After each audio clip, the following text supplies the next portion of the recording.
Dès le milieu des années 90, Fabienne Verdier prend une décision extrêmement courageuse qui consiste à faire progresser sa pratique, essentiellement calligraphique jusque-là, vers une peinture gestuelle. C'est très courageux dans la mesure où, pour énormément de commentateurs et d'experts, ce sont des méthodes, ce sont des résultats qui, d'une certaine manière, sont figés dans le temps. On ne peut plus faire ce type de peinture depuis plus de 50 ans. Et pourtant, elle a réussi à déployer un langage qui lui est propre, et la singularité de son travail, c'est avant tout ce qui m'a conduit à l'inviter à la Cité de l'Architecture aujourd'hui.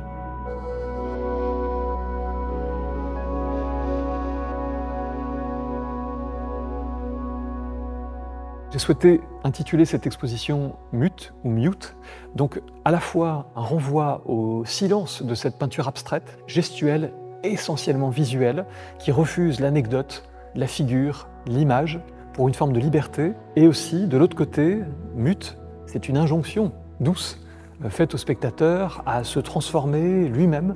en des temps complexes, où nous devons essentiellement nous adapter à de nouveaux paradigmes, à une nouvelle société, à un nouveau contexte. Évidemment, la mutation fondamentale, centrale de l'exposition, c'est celle des motifs picturaux qui sont constamment chahutés par les lois de la physique, les lois de l'écoulement des fluides, quelque chose de profondément chorégraphique. Et l'idée fondamentale, c'est de qualifier la poésie de ce type de pratique comme différents fragments d'un seul et même continuum.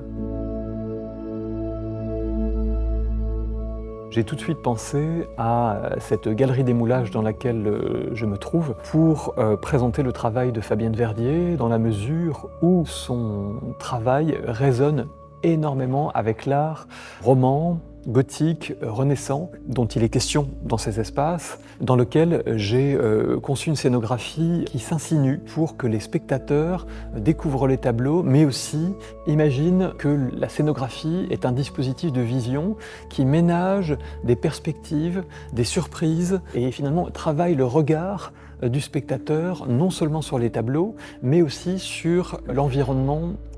architectural alentour.